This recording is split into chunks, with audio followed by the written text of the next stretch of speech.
नमस्कार विद्यार्थी मित्रांनो, पाठीमागच्या लेक्चरमध्ये आपण हॅलोजन डेरिव्हेटिव्ज या चॅप्टरमध्ये methods of preparation of alkyl halides हा पॉईंट डिस्कस केला होता. या पॉईंटमध्ये आपण एस्पेशली अल्किल हलाइड्स किंवा मोनो हॅलोजन डेरिव्हेटिव्जचं प्रिपरेशन कोणत्या मेथडच्या सहाय्याने केलं जातं ते आपण पाहिलं होतं. पुस्तकामध्ये एकूण 3 मेथड्स दिलेल्या आहेत. त्या 3 मेथड्स आपण पाठीमागच्या लेक्चरमध्ये डिस्कस केल्या होत्या.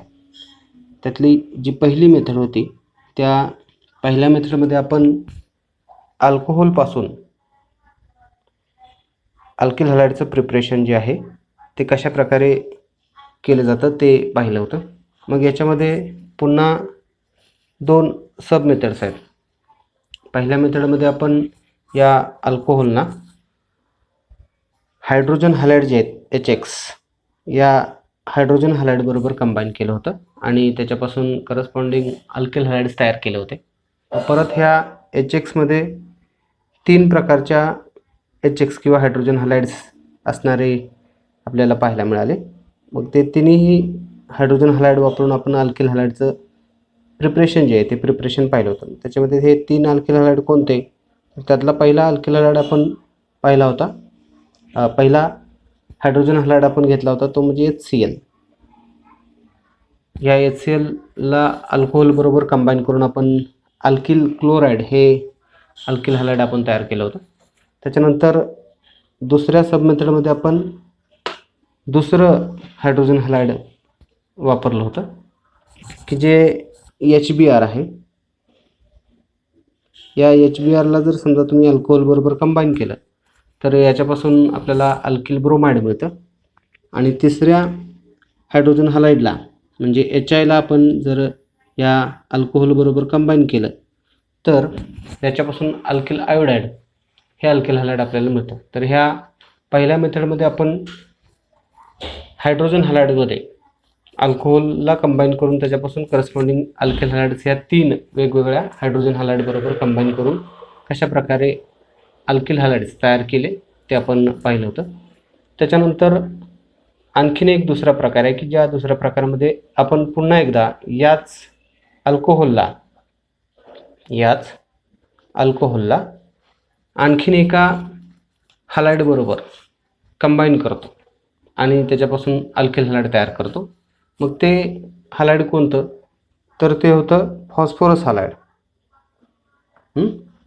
मग फॉस्फरसचे हलाइड्स जे आहेत त्याच्यामध्ये पण 3 फॉस्फरसचे हलाइड्स जे आहेत त्या 3 फॉस्फरसच्या हलाइड्सला आपण कंबाईन केलं होतं आणि त्याच्यापासून आपण हे अल्किल हलाइड्स जे आहेत ते अल्किल हलाइड तयार केले होते. त्यात पहिलं जे फॉस्फरस हलाइड आपण कंबाईन केलं होतं अल्कोहोल बरोबर ते होतं PX3. ते होतं PX3 फॉस्फरस ट्रायहलाइड. दुसरं जे अल्किल हलाइड तयार करण्यासाठी आपण फॉस्फरस हलाइड अल्कोहोलमध्ये कंबाईन केलं होतं ते होतं PX5 फॉस्फरस पेंटाहलाइड. आणि तिसरं जे अल्किल हलाइड आपण वापरलं होतं तिसरं जे फॉस्फरस हलाइड आपण वापरलं होतं ते होतं SOCl2.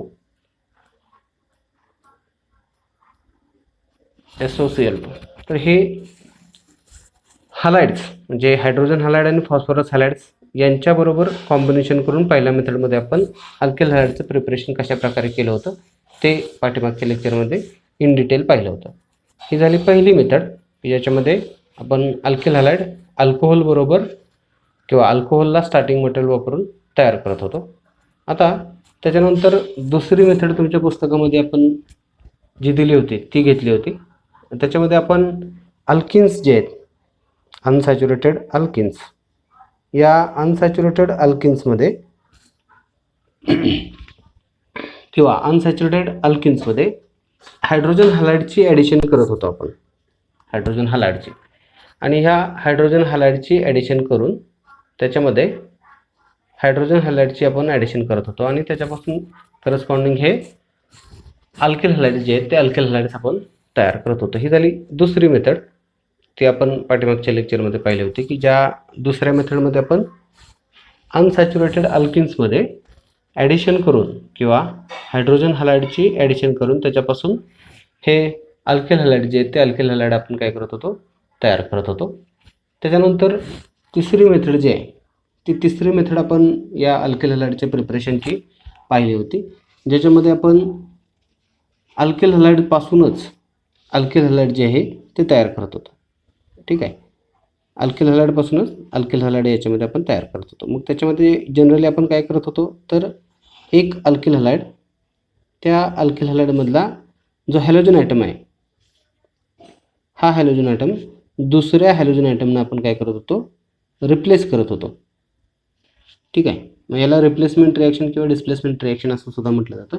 याच्यामध्ये परत दोन प्रकारच्या रिॲक्शन्स आपण पाहिल्या होत्या. एक फ्रँकनस्टाईन रिॲक्शन, ज्याच्यामध्ये आपण अल्किल आयोडाईड जे आहेत ते अल्किल आयोडाईड तयार केले होते RI, आणि दुसरी जी सबस्टिट्यूशन रिॲक्शन आपण पाहिली होती म्हणजे अल्किल हलाईडपासूनच अल्किल हलाईड तयार करण्याची, तिला सॉर्ट्झ रिॲक्शन असं म्हटलं जातं. या सॉर्ट्झ रिॲक्शनमध्ये आपण एस्पेशली RF म्हणजे अल्किल फ्लोराइड्स जे आहेत ते अल्किल फ्लोराइड्स तयार केले होते. ठीक आहे, तर ह्या 3 मेथड पुस्तकामध्ये तुमच्या दिलेल्या आहेत. त्या 3 मेथड आपण पाठीमागच्या लेक्चरला इन डिटेल ज्या आहेत त्या पाहिलेल्या आहेत. तर पाठीमागच्या लेक्चरमध्ये आपण या methods of preparation of alkyl halide जे आहेत त्या डिस्कस केल्या होत्या. यानंतर पुढच्या मेथडमध्ये आपण पाहणार आहोत प्रिपरेशन ऑफ हॅलोअरिन्स. प्रिपरेशन ऑफ हॅलोअरिन्स, हे जे हॅलोअरिन्स आहेत म्हणजे काय, तर अरिल हलाईड्स. ठीक आहे, तर ह्या अरिल हलाईड्सचं प्रिपरेशन जे आहे ते प्रिपरेशन आपण आजच्या लेक्चरमध्ये पाहणार आहोत. आणि त्याच्यानंतर पुढं आपण पाहणार आहोत या अल्किल हलाईडचं किंवा हॅलोजन डेरिव्हेटिव्हच्या फिजिकल प्रॉपर्टीज जे आहेत ते फिजिकल प्रॉपर्टीज आपण काय करणार आहोत, पाहणार आहोत. ठीक आहे, तर पहिल्यांदा ह्या हॅलोअरिनचं प्रिपरेशन जे आहे त्या हॅलोअरिनचं प्रिपरेशन आपण पाहूया. मग हॅलोअरिन्स म्हणजे काय, तर मगाशी म्हणलं तसं जर बेन्झिन रिंगला डायरेक्ट हॅलोजन ॲटम अटॅच असेल तर त्याला आपण हॅलोअरिन्स किंवा अरिल हलाईड्स असं सुद्धा म्हणतो. जनरली या अरिल हलाईड्सला आपण ARX असं सुद्धा रिप्रेझेंट करतो, किंवा आपण या अरिल हलाईडला डायरेक्ट बेन्झिन रिंगला हॅलोजन अटॅच असणारे कंपाऊंड्स म्हणून सुद्धा ओळखतो, PHX किंवा ARX. इथं अरोमॅटिक रिंग जे त्या अरोमॅटिक रिंगमुळे याला अरिल हलाईड असं म्हणलं जातं. ह्या अरोमॅटिक रिंगला अरिल ग्रुप असं म्हणायचं, आणि हा जो यातला हॅलोजन आहे तो हलाईड आहे म्हणून ते झालं अरिल हलाईड्स किंवा हॅलोअरिन्स. ठीक आहे, तर यांचं प्रिपरेशन जे ते प्रिपरेशन आपल्याला पाहायचं आहे. पुस्तकामध्ये अल्किल हलाईडचं प्रिपरेशन नंतर पुढचा भाग जो आहे तो ह्या हॅलोअरिनच्या प्रिपरेशनचा आहे. ठीक आहे, मग यांचं प्रिपरेशन आपण एस्पेशली 2 मेथडच्या सहाय्याने करू शकतो. त्यामध्ये पहिली मेथड आहे प्रिपरेशन ऑफ हॅलोअरिन्समध्ये पहिली halogenation of benzene and its derivative. Haloarenes मगाशी म्हणलं तसं की त्यांच्या जनरल फॉर्म्युलामध्ये एकतर अरोमॅटिक रिंग असते किंवा बेन्झिन रिंग असते. मग बेन्झिन रिंग असणारे जर समजा हॅलोअरिन्स तुम्हाला तयार करायचे असतील तर बेन्झिन हे स्टार्टिंग मटेरियल तुम्हाला वापरावं लागेल, आणि बेन्झिनचं हॅलोजिनेशन जर केलं किंवा बेन्झिनचे जे डेरिव्हेटिव्ज असतील त्यांचं जर हॅलोजिनेशन केलं तर तुम्हाला हे करस्पॉन्डिंग हॅलोअरिन्स किंवा अरिल हलाईड्स तयार करता येतात. मग त्याच्यामध्ये पुन्हा दोन प्रकारे किंवा 2 मेथड्स आहेत, सब मेथड्स. त्यामध्ये पहिली मेथड जी आहे पहिल्या मेथडमध्ये आपण इथं पहा बेन्झिनचा डेरिव्हेटिव्ह घेतलेला आहे, हा आहे C6H5CS3 टोलिन. या टोलिनचं आपण हॅलोजिनेशन करतो आहे. हॅलोजिनेशन करत असताना इथं ब्रोमिन हा हॅलोजन इथं वापरतो आहे, म्हणजे थोडक्यात टोलिनचं आपण काय करतो आहे, ब्रोमिनेशन करतो आहे. ठीक आहे, इन प्रेझन्स ऑफ आयर्न किंवा डार्क कंडिशनमध्ये आयर्न हा कॅटलिस्ट वापरून या टोलिनचं आपण ब्रोमिनेशन करतोय. मग ब्रोमिनेशन केल्यानंतर काय होतंय पहा, इथं जर समजा या टोलिनचं ब्रोमिनेशन केलं किंवा हॅलोजिनेशन केलं तर इथं तुम्हाला 2 प्रॉडक्ट पाहायला मिळतात.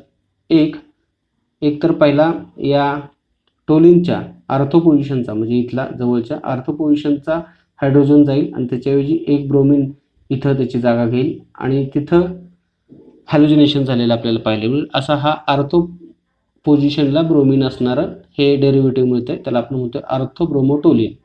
याला म्हणतो आपण आर्थोब्रोमोटोलिन. हे पहिलं कंपाऊंड आपल्याला मिळतंय किंवा पहिलं प्रॉडक्ट मिळतंय. आणि दुसरं एक आपल्याला प्रॉडक्ट इथं असं मिळतंय की जर समजा त्याच टोलिनच्या बाबतीत ब्रोमिनेशन करत असताना किंवा हॅलोजिनेशन करत असताना हा जो मिथिल ग्रुप आहे त्या मिथिल ग्रुपच्या बरोबर समोरच्या म्हणजे पॅरा पोझिशनचा इथला हायड्रोजन रिप्लेस होऊन त्याच्याऐवजी एक ब्रोमिन जर त्याची जागा घेत असेल तर तो आपल्याला दुसरं प्रॉडक्ट मिळते की जे पॅरा पोझिशनला आहे किंवा पॅरा डेरिव्हेटिव्ह आहे आणि त्याला आपण म्हणतोय पॅराब्रोमोटोलिन. ठीक आहे.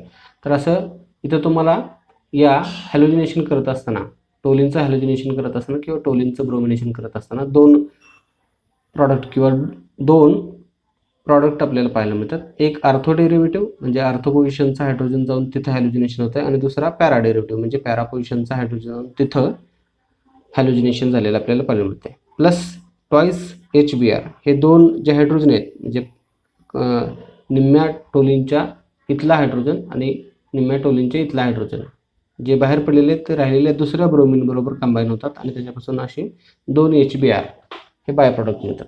ठीक आहे. तर हे झालं पहिलं किंवा ही झाली पहिली रिॲक्शन. आता इथं दुसरी एक रिॲक्शन घेतलेली आहे ज्याच्यामध्ये दुसरा एक बेन्झिन डेरिव्हेटिव्ह घेतला आपण क्लोरोबेन्झिन ज्याच्यामध्ये हॅलोजनच आहे. हा हॅलोजनच आहे हॅलोजन डेरिव्हेटिव्ह. तर ठीक आहे. तर हा क्लोरोबेन्झिन आहे. ह्या क्लोरोबेन्झिनचं इथं आपण क्लोरिनेशन करतोय. इथं आपण काय करतोय क्लोरिनेशन करतोय. मग याचं क्लोरिनेशन करत असताना अनहायड्रस AlCl3 हा रिएक्शन किंवा रिएजंट वापरून या क्लोरोबेन्झिनचं जर क्लोरिनेशन केलं किंवा हॅलोजिनेशन केलं वरती आपण ब्रोमिनेशन केलेलं आहे इथं आपण हॅलोजिनेशन करतोय. हॅलोजिनेशनमध्ये आपण क्लोरीन वापरतो म्हणून ते क्लोरिनेशन करतोय. तर ह्या क्लोरोबेन्झिनचं जर क्लोरिनेशन केलं तर मगाशी म्हणलं तसं तुम्हाला इथं सुद्धा 2 प्रॉडक्ट पाहायला मिळतील. पहिल्या प्रॉडक्टमध्ये आर्थो पोझिशनचा हायड्रोजन रिप्लेस होईल आणि तिथं क्लोरीन आणि तुम्हाला आर्थो डायक्लोरोबेन्झिन इथे 2 क्लोरीन आहेत आणि ते एकमेकांच्या आर्थो पोझिशनला आहेत म्हणून आर्थो डायक्लोरोबेन्झिन किंवा 1,2 डायक्लोरोबेन्झिन पहिलं प्रॉडक्ट मिळेल. आणि दुसरं प्रॉडक्ट तुम्हाला बरोबर पहिल्या क्लोरीनच्या समोरच्या पोझिशनचा म्हणजे इन फ्रंट ऑफ पोझिशनचा हायड्रोजन रिप्लेस होऊन त्याच्याऐवजी तिथं क्लोरीन येईल आणि तुम्हाला पॅरा डेरिव्हेटिव्ह मिळेल की ज्याला आपण पॅरा डायक्लोरोबेन्झिन किंवा त्याला आपण 1,4 डायक्लोरोबेन्झिन असं सुद्धा म्हणतो. तर असा 1,4 डायक्लोरोबेन्झिन हे दुसरं प्रॉडक्ट मिळेल. प्लस ट्वाईस HCl हे बाय प्रॉडक्ट ॲज इट. तर इथं या पहिल्या मेथडमध्ये आपण काय करतोय तर या हॅलो आरिन्सचं किंवा अरिल हॅलाइडचं प्रिपरेशन करत असताना हॅलोजन डेरिव्हेटिव्ह किंवा बेन्झिन डेरिव्हेटिव्ह जे ते बेन्झिन डेरिव्हेटिव्हचं हॅलोजिनेशन करतोय. मग त्यासाठी तुम्ही कोणता हॅलोजन वापरताय त्याच्यानुसार त्या मेथडला नाव दिलं जातं. जर समजा तुम्ही ब्रोमिन वापरत असाल तर ब्रोमिनेशन, जर इथं तुम्ही क्लोरीन वापरत असाल तर क्लोरिनेशन. तर डायरेक्ट बेन्झिन किंवा बेन्झिनच्या डेरिव्हेटिव्हचं हॅलोजिनेशन केलं तर तुम्हाला करस्पॉन्डिंग हे अरिल हॅलाइड्स जे आहेत ते अरिल हॅलाइड्स किंवा हॅलो आरिन्स तयार करता येतात. ही झाली पहिली मेथड. त्याच्यानंतर दुसरी मेथड जी आहे ती दुसरी मेथड आहे सँडमेयर रिॲक्शन. दुसरी मेथड आहे सँडमेयर रिॲक्शन. आता ही सँडमेयर रिॲक्शन काय आहे तर याच्यामध्ये आपण काय करतोय तर याच्यामध्ये आपण ॲनिलीन हे कंपाऊंड वापरतोय. अरोमॅटिक कंपाऊंडमध्ये अरोमॅटिक अमाइन जे आहे त्या अरोमॅटिक अमाइनचं प्रायमरी एक्झाम्पल आहे हे ॲनिलीन, ज्याच्यामध्ये बेन्झिन रिंगला डायरेक्ट हा अमाइन ग्रुप अटॅच असतो. तर या ॲनिलीनला NaNO2 आणि HCl याच्या प्रेझन्समध्ये 278 केल्विन एवढ्या टेम्परेचरला म्हणजे 0 to 5 डिग्री सेल्सिअस एवढ्या टेम्परेचरला ॲनिलीनला NaNO2 आणि HCl याच्या प्रेझन्समध्ये 0 to 5 डिग्री सेल्सिअस एवढ्या टेम्परेचरला आपण काय करतोय कंबाईन करतो. मग त्याच्यापासून सुरुवातीला मिळतं आपल्याला एक साल्ट. त्याच्यापासून सुरुवातीला काय मिळतं एक साल्ट मिळतं ज्याला आपण बेन्झिन डायझोनियम क्लोराईड असं म्हणतो. ह्या बेन्झिन डायझोनियम क्लोराईडला डायझोनियम साल्ट सुद्धा म्हटलं जातं. कारण काय इथं तर इथं पहा इथं N2+ Cl- असे दोन्ही चार्ज आहेत इथं, पॉझिटिव्ह चार्ज पण आहे, निगेटिव्ह चार्ज पण आहे. तर असं एक साल्ट इथं आपल्याला मिळतं की ज्याला बेन्झीन डायझोनियम क्लोराईड असं म्हटलं जातं. तर ह्या बेन्झीन डायझोनियम क्लोराईडला किंवा साल्टचं पुन्हा जर समजा Cu2x2 कॉपर हॅलाइड बरोबर कॉम्बिनेशन केलं तर ह्या साल्टला आपल्याला इथून ब्रेक करता येतं. हा जो नायट्रोजन आहे इथून याला ब्रेक करता येतं आणि त्याच्यामध्ये हा कॉपर हॅलाइड जे आहे त्या कॉपर हॅलाइडमधला हॅलोजन जो आहे तो हॅलोजन डायरेक्ट आपल्याला इथं काय करता येतो, इन्सर्ट करता येतो आणि त्याच्यापासून डायरेक्ट करस्पॉन्डिंग हॅलो आयर्न जे आहे ते हॅलो आयर्न आपल्याला इथं तयार करता येतं. म्हणजे हे जे बेन्झीन डायझोनियम क्लोराईड किंवा साल्ट तयार झालेलं आहे त्या साल्टला आपण इथून ब्रेक करतो आणि त्याच्यामध्ये हॅलोजनचं इन्सर्शन करतो आणि त्याच्यापासून करस्पॉन्डिंग अरिल हॅलाइड किंवा हे हॅलो आयर्न जे आहे ते हॅलो आयर्न आपण तयार करतो. हा जो नायट्रोजन आहे तो नायट्रोजन गॅस म्हणून या रिएक्शन सिस्टीममधून एस्केप होतो. हा जो नायट्रोजन आहे तो नायट्रोजन गॅस म्हणून ह्या रिएक्शन सिस्टीममधून काय होतं, एस्केप होतो. ह्या रिएक्शनला सँडमेयर रिएक्शन असं म्हटलं जातं. ठीक आहे, ही झाली दुसरी मेथड की ज्या दुसऱ्या मेथडमध्ये आपण काय करतो, या हॅलो आयर्नचं किंवा अरिल हॅलाइडचं प्रिपरेशन करतो. तर या दोन मेथड आहेत की ज्या दोन मेथडच्या सहाय्याने तुम्हाला या हॅलो आयर्नचं किंवा अरिल हॅलाइडचं प्रिपरेशन करता येतं. पहिल्या मेथडमध्ये आपण डायरेक्ट बेन्झीन किंवा बेन्झीनचे जे डेरिव्हेटिव्ज आहेत त्या बेन्झीनच्या डेरिव्हेटिव्हचं हॅलोजिनेशन करून करस्पॉन्डिंग हे हॅलो आयर्न्स तयार करतो आणि दुसऱ्या मेथडमध्ये ॲनिलीन हे जे अरोमॅटिक अमाइन आहे या अरोमॅटिक अमाइनचं डायझोटायझेशन करून एक साल्ट किंवा डायझोनियम साल्ट तयार करतो आणि त्या डायझोनियम साल्टमध्ये पुन्हा कॉपर हॅलाइड बरोबर त्याचं कॉम्बिनेशन करून हॅलोजन इन्सर्ट करतो आणि करस्पॉन्डिंग हॅलो आयर्न्स जे ते हॅलो आयर्न्स तयार करतो. ठीक आहे, तर इथं या हॅलो आयर्नचं प्रिपरेशन जे आहे त्या हॅलो आयर्नचं प्रिपरेशन इथं काय आहे, संपतं आहे. याच्यानंतर पुढचा भाग येतोय तो आहे physical properties of alkyl halides. Physical properties of alkyl halides, alkyl हॅलाइडच्या फिजिकल प्रॉपर्टीज. मग हे मोनो हॅलोजन डेरिव्हेटिव्ज किंवा अल्केल हॅलाइड जे आहेत त्यांच्या फिजिकल प्रॉपर्टीज कशा आहेत, म्हणजे भौतिक गुणधर्म त्यांचे कसे आहेत. वरवर पाहता हे अल्केल हॅलाइड्स कसे आहेत, त्यांचा रंग कसा आहे, त्यांचा गंध कसा आहे, त्यांचा बॉइलिंग पॉईंट कसा आहे, त्यांचा मेल्टिंग पॉईंट कसा आहे, हे आपल्याला ह्या फिजिकल प्रॉपर्टीजमध्ये डिस्कस करता येतं. तर वन बाय वन ह्या अल्केल हॅलाइडचे फिजिकल प्रॉपर्टीज जे आहेत ते आपण पाहूया. सर्वात पहिल्यांदा या फिजिकल प्रॉपर्टीमध्ये या अल्केल हॅलाइडचं नेचर जे आहे ते नेचर कसं आहे ते पाहूया आपण. नेचर ऑफ इंटरमॉलिक्युलर फोर्सेस, म्हणजे अल्केल हॅलाइड जे आहे त्या अल्केल हॅलाइडमध्ये कशा प्रकारे इंटरमॉलिक्युलर फोर्सेस किंवा कोणत्या प्रकारचे इंटरमॉलिक्युलर फोर्सेस प्रेझेंट असतात. तर आपल्याला माहिती आहे अल्केल हॅलाइडमध्ये कार्बन हॅलोजन हा CX बॉन्ड जो आहे तो प्रेझेंट असतो. यातला जो कार्बन आहे त्या कार्बनवरती डेल्टा पॉझिटिव्ह चार्ज असतो आणि हॅलोजनवरती डेल्टा निगेटिव्ह चार्ज असतो. मग ह्या कार्बनवरती डेल्टा पॉझिटिव्ह चार्ज आणि हॅलोजनवरती डेल्टा निगेटिव्ह चार्ज असल्यामुळं जर या CX बॉन्डचं नेचर बघितलं तर ते पोलार टाईपचं असलेलं आपल्याला पाहायला मिळतं. So due to carbon halogen polar bond और covalent polar bond, halogens are more electronegative than carbon. हे अल्केल हॅलाइड जे आहेत ते अल्केल हॅलाइड मोर इलेक्ट्रोनेगेटिव्ह असणारे आपल्याला पाहायला मिळतात. CX bond is polar in nature. हा कार्बन हॅलोजन बॉन्ड जो आहे तो पोलार नेचरचा असल्यामुळं पाहायला मिळतो किंवा नेचरचा असलेला आपल्याला पाहायला मिळतो. त्याच्यामुळं या अल्केल हॅलाइडमध्ये आपल्याला ॲडिशन जे आहे ते ॲडिशन करता येते. त्याच्यानंतर दुसरी फिजिकल प्रॉपर्टी आहे बॉइलिंग पॉईंट. मग ह्या अल्केल हॅलाइडच्या बाबतीत अल्केल हॅलाइडचा बॉइलिंग पॉईंट कसा आहे. मुळातच जर समजा ह्या अल्केल हॅलाइडचं नेचर बघितलं तर most of the alkyl halides are present in liquid state. बरेचसे हे अल्केल हॅलाइड आपल्याला लिक्विड स्टेटमध्ये असलेले पाहायला मिळतात. मग त्यांचं जर नेचर बघितलं तर ते लिक्विड स्टेटचं आहे किंवा ते लिक्विड स्टेटमध्ये बऱ्यापैकी प्रेझेंट असतात. मग त्यांचा बॉइलिंग पॉईंट जर आपण चेक केला तर बॉइलिंग पॉईंट कसा आहे, तर त्याचा युजली अल्केल हॅलाइडचा boiling point it is higher than the corresponding alkanes. जर अल्केनशी किंवा हायड्रोकार्बनमधले पहिले हायड्रोकार्बन जे आपले अल्केन्स आहेत त्यातले लिक्विड मेंबर जर घेतले तर त्या लिक्विड मेंबरपेक्षा या अल्किल हॅलाइडचा बॉइलिंग पॉईंट हा हायर असलेला आपल्याला पाहायला मिळतो. The boiling point increases with increase in atomic mass of halogens.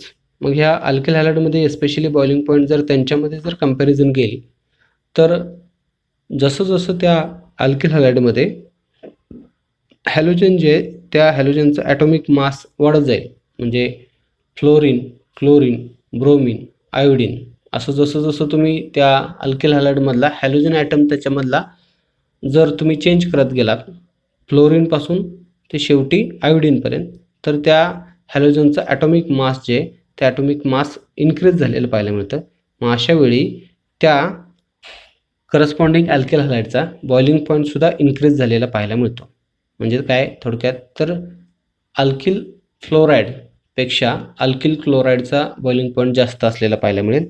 Alkyl क्लोराईडपेक्षा alkyl ब्रोमाइडचा boiling point जास्त पाहायला मिळेल. अल्किल ब्रोमाइडपेक्षा तुम्हाला अल्किल आयोडाईडचा हा बॉइलिंग पॉईंट जास्त असलेला पाहायला मिळेल. म्हणजे जसं जसं त्या अल्किल हॅलाइडमधल्या हॅलोजनचा ॲटॉमिक मास वाढत जाईल ऑब्वियसली त्या अल्किल हॅलाइडचा बॉइलिंग पॉईंटसुद्धा काय होत जाईल, वाढत वाढत जाईल. त्याच्यानंतर आणखीन एक रिझन आहे की ज्याच्यामध्ये बॉइलिंग पॉईंट वाढतो आहे, तर boiling point increases with increase in carbon atoms. मग त्या अल्किल हॅलाइडचं स्ट्रक्चर कसं आहे त्याच्यावरती सुद्धा त्या अल्किल हॅलाइडचा बॉइलिंग पॉईंट जो आहे तो डिपेंड राहतो. काही अल्किल हॅलाइडमध्ये जर त्यातल्या त्यात एस्पेशली एकाच क्लासचा तुम्ही जर विचार केला, म्हणजे काय तर समजा अल्किल क्लोराईड घेतले तर अल्किल क्लोराईडमध्ये त्यांच्यामध्ये जर समजा तुम्ही बॉइलिंग पॉईंट चेक केला तर अल्किल क्लोराईडमध्ये जसं जसं त्या अल्किल क्लोराईडमध्ये कार्बनची संख्या वाढत जाईल तसं तसं त्यांचा बॉइलिंग पॉईंट हा वाढलेला पाहायला मिळेल. किंवा अल्किल आयोडाईड असतील सगळे आणि ह्या अल्किल आयोडाईडमध्ये बॉइलिंग पॉईंट जर तुम्ही चेक केला तर त्यांच्यामध्ये जसं जसं कार्बनची संख्या वाढत जाईल as the number of carbon increases in corresponding alkyl halide the boiling point also goes on increases. त्यांचा बॉइलिंग पॉईंटसुद्धा त्याच पद्धतीने काय होत जातो, वाढत वाढत जातो.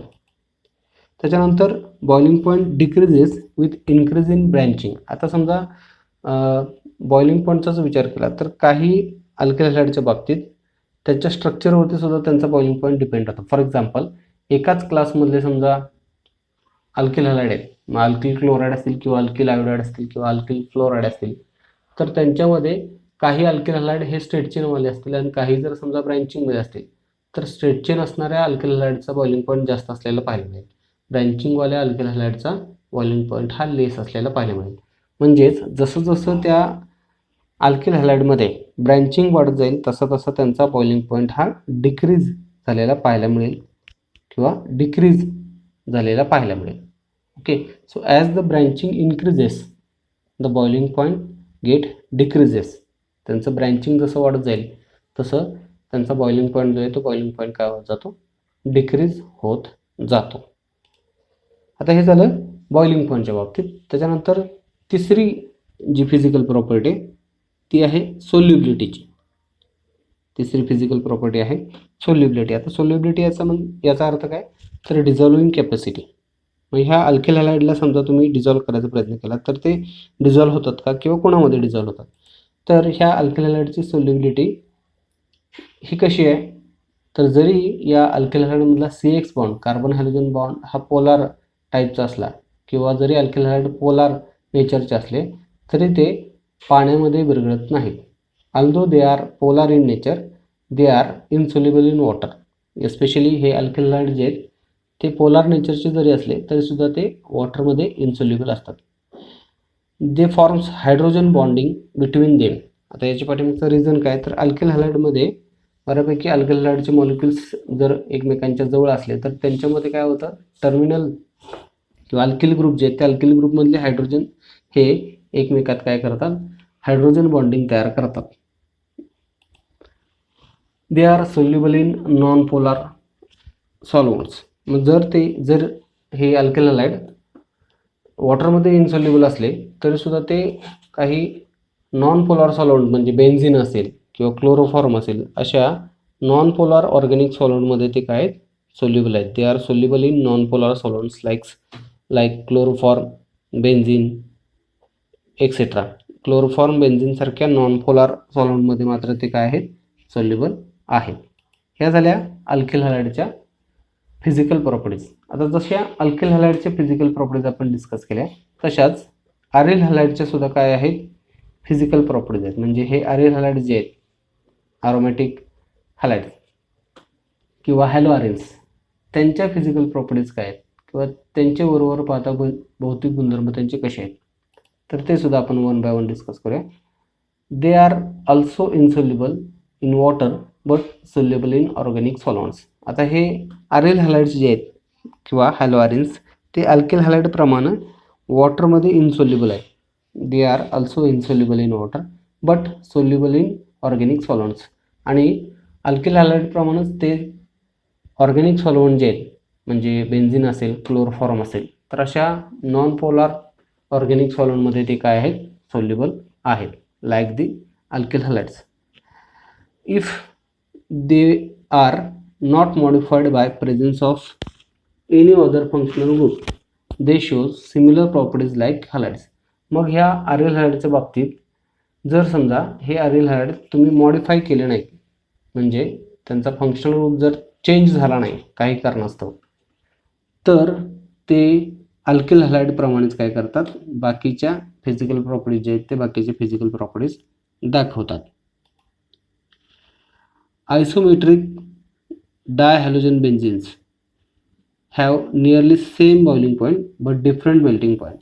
मग काही या हॅलोअरिन्समध्ये किंवा डायहॅलोजन बेन्झिन्समध्ये आयसोमर्स आहेत त्यांचे, जे एकमेकांचे आयसोमर्स असतात, तर यांच्यामध्ये त्यांचा बॉइलिंग पॉईंट जो आहे तो बॉइलिंग पॉईंट बऱ्यापैकी आपल्याला सेम असलेला पाहायला मिळतो, परंतु त्यांचा मेल्टिंग पॉईंट जो आहे तो मेल्टिंग पॉईंट मात्र डिफरंट असलेला पाहायला मिळतो.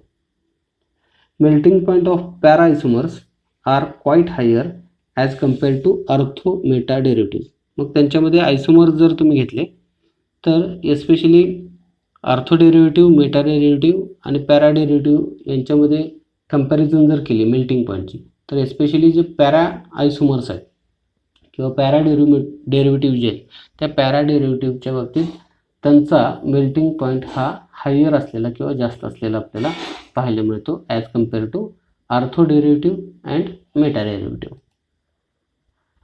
The intermolecular forces are stronger and greater energy required to break them. आता अरिल हॅलाइडच्या बाबतीत जसं अल्किल हॅलाइडच्या बाबतीत RX हा पोलर नेचरचा त्याच्यामधला CX बॉन्ड असतो, तर त्याच्यामध्ये आपल्याला ॲडिशन जे आहे ते ॲडिशन करता येते, म्हणजे तो बॉन्ड आपल्याला इझिली काय करता येतो, ब्रेक करता येतो, कोव्हॅलंट बॉन्ड अल्किल हॅलाइडमधला. परंतु इथं मात्र तसं नाही.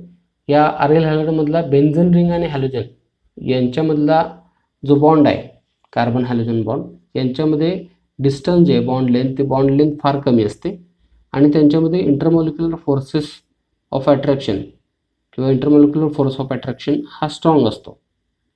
त्याच्यामुळं आपल्याला हे अरिल हॅलाइड जे आहेत ते अरिल हॅलाइडला इझिली काय करता येत नाही, ब्रेक करता येत नाही. That's why they requires greater energy to break them. त्याच्यामुळे ह्या अरिल हॅलाइडला आपल्याला सहजासहजी काय करता येत नाही, ब्रेक करता येत नाही किंवा त्यांच्या आपल्याला सहजासहजी रिॲक्शन्स जे आहेत ते रिॲक्शन्स कॅरिड आउट करता येत नाहीत. म्हणजे जसे अल्किल हॅलाइड आपल्याला सहज त्यांच्या रिॲक्शन जे आहेत ते रिॲक्शन्स पाहायला मिळतात किंवा ते सहजासहजी केमिकल रिॲक्शनच्या अंडर जातात ॲडिशन रिॲक्शनच्या, तसं या अरिल हॅलाइडमध्ये मात्र इंटरमॉलिक्युलर फोर्सेस हे स्ट्रॉंग असल्यामुळं आपल्याला सहजासहजी केमिकल रिॲक्शन्स पाहायला मिळत नाहीत, except substitution reaction. Substitution reaction जे आहे ते सबस्टिट्यूशन रिॲक्शन सोडल्या तर ह्या हॅलो अरिन्समध्ये किंवा अरिल हॅलाइड्समध्ये आपल्याला केमिकल रिॲक्शन जे आहे ते केमिकल रिॲक्शन पाहता येत नाही. आता याच्यासाठी बॉइलिंग पॉईंट आणि मेल्टिंग पॉईंटसाठी कंपॅरिझन करण्यासाठी इथे एक एक्झाम्पल आपल्याला घेतलेलं आहे. याच्यामध्ये 3 आयसोमर्स आहेत. डायक्लोरो बेन्झिन जे आहे ते डायक्लोरो बेन्झिनचे हे 3 आयसोमर्स आहेत. हा पहिला आहे पॅरा आयसोमर, दुसरा आहे हा मेटा आयसोमर आणि तिसरा हा पॅरा आयसोमर आहे. पहिला हा ऑर्थो आयसोमर आहे, दुसरा हा मेटा आयसोमर आहे आणि तिसरा हा पॅरा आयसोमर आहे. यांच्या बाबतीत त्यांचा बॉइलिंग पॉईंट आणि मेल्टिंग पॉईंट जर आपण चेक केला तर बघा इथं ऑर्थो डेरिव्हेटिव्ह जो आहे आर्थो डायक्लोरोबेन्झीन, त्याचा बॉइलिंग पॉईंट आहे 453 केल्विन. त्याच्यानंतर मेटा डेरिव्हेटिव्हचा बॉइलिंग पॉईंट आहे 446 केल्विन. पॅरा डेरिव्हेटिव्ह जो आहे त्या पॅरा डेरिव्हेटिव्हचा बॉइलिंग पॉईंट हा 448 केल्विन एवढा आहे. आता मेल्टिंग पॉईंट जर बघितलं तर मेल्टिंग पॉईंटमध्ये डिफरन्स आपल्याला बऱ्यापैकी जास्त पाहायला मिळते. बॉइलिंग पॉईंट जो आहे तर बॉइलिंग पॉईंट थोडाफार पॉईंटने इथं फरक आहे याच्यामध्ये. पण जर इथं मेल्टिंग पॉईंट बघितला तर मेल्टिंग पॉईंट बघा, जो आर्थो डेरिव्हेटिव्ह आहे त्या आर्थो डेरिव्हेटिव्हचा मेल्टिंग पॉईंट आहे 256 केल्विन. त्याच्यानंतर मेटा डेरिव्हेटिव्हचा 249 केल्विन आणि जो पॅरा डेरिव्हेटिव्ह आहे या पॅरा डेरिव्हेटिव्हचा 323 केल्विन एवढा काय आहे त्याच्यामध्ये मेल्टिंग पॉईंट जास्त आहे.